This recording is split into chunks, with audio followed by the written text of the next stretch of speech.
নিপা ভাইরাসের ক্ষেত্রে মানুষের ব্রেন হচ্ছে তাদের অন্যতম টার্গেট, অর্থাৎ লক্ষ্যবস্তু। এবং আমরা জানি যে ব্রেনে কোনো সংক্রমণ হলে একটা ব্রেনের মধ্যে ইনফ্লামেশন অর্থাৎ প্রদাহের সৃষ্টি হয়, এটাকেই আমরা বলি এনকেফ্যালাইটিস।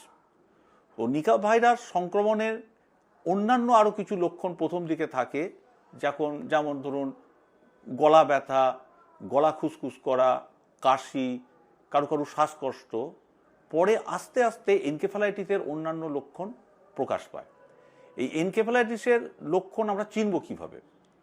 কোনো ব্যক্তি যদি জ্বর, মাথার যন্ত্রণা, বমি বা খিঁচুনি এই ধরনের সিমটম নিয়ে আসেন, তাহলে আমাদের প্রথম সন্দেহ হয় এটা এনকেফ্যালাইটিস কিনা। অন্যান্য উপসর্গের মধ্যে যেটা থাকতে পারে যে শরীরের কোনো একটা অঙ্গ, যেমন হাত পা, সেটা কমজোরি হয়ে যেতে পারে। আস্তে আস্তে মানুষটি তার যে চেতনার আস্তে আস্তে কমতে থাকে, ড্রাউজি হয়ে যায় এবং একটা সময় আসে যখন কোমা হয়। যেটা মানে দুর্ভাগ্যজনক হলো সত্যি যে নিপা ভাইরাসের ক্ষেত্রে ব্রেনকে এইভাবে আক্রমণ করার যে ক্ষমতা সেটা খুব তীব্র। এবং কোনো কোনো ক্ষেত্রে দেখা যায়, মানে ধরুন 100 জন যদি নিপা ভাইরাসে আক্রান্ত হন, কোনো কোনো ক্ষেত্রে মৃত্যুহার 40 থেকে 70%। এখনো পর্যন্ত নিপা ভাইরাসে আক্রান্ত রোগীর ক্ষেত্রে কোনো নির্দিষ্ট অ্যান্টিভাইরাল ড্রাগ রেকমেন্ডেড নয়। কিছু কিছু অ্যান্টিভাইরাল ড্রাগ যেমন রিবাভেরিন, এগুলো চেষ্টা করা হয়েছে। কিন্তু যেটা খুব ইম্পর্টেন্ট সেটা হচ্ছে নিপা ভাইরাস আক্রান্ত যদি কাউকে সন্দেহ হয়, বিশেষ করে যারা এরকম খেজুর রস, তাল রস বা এই ধরনের ফল বা কোনোভাবে বাদুড়ের সংস্পর্শে এসেছেন, এক্ষেত্রে আমাদের প্রথমেই তার লালারস বা রক্ত বা ইউরিন বা সেরিব্রোস্পাইনাল ফ্লুইড আমরা পিসিআর বা এলাইজা টেস্ট করে নিশ্চিত হই যে মানুষটি সত্যি নিপা ভাইরাস আক্রান্ত কিনা। এবং ট্রিটমেন্টটা মূলত সাপোর্টিভ। যেমন ধরুন এনকেফ্যালাইটিসের একটা অন্যতম সিমটম হচ্ছে খিঁচুনি বা কনভালশন।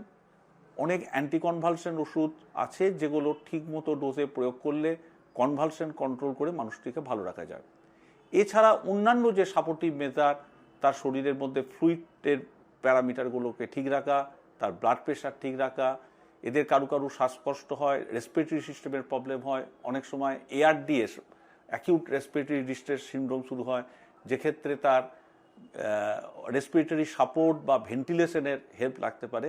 অর্থাৎ একটা পেশেন্টকে বাঁচাতে গেলে যে ধরনের সাপোর্টিভ ম্যানেজমেন্ট দরকার সেটা সম্পূর্ণভাবে প্রথম থেকে চালু করে দিলে আমরা আক্রান্ত ব্যক্তির মৃত্যু হার বা মৃত্যুর পরবর্তী জটিলতা অনেকটা কমাতে পারি।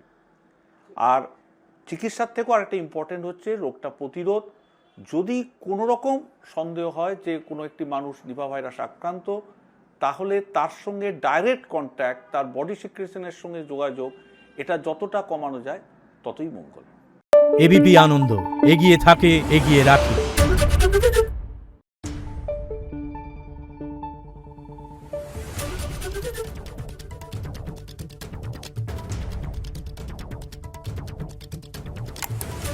Thank you.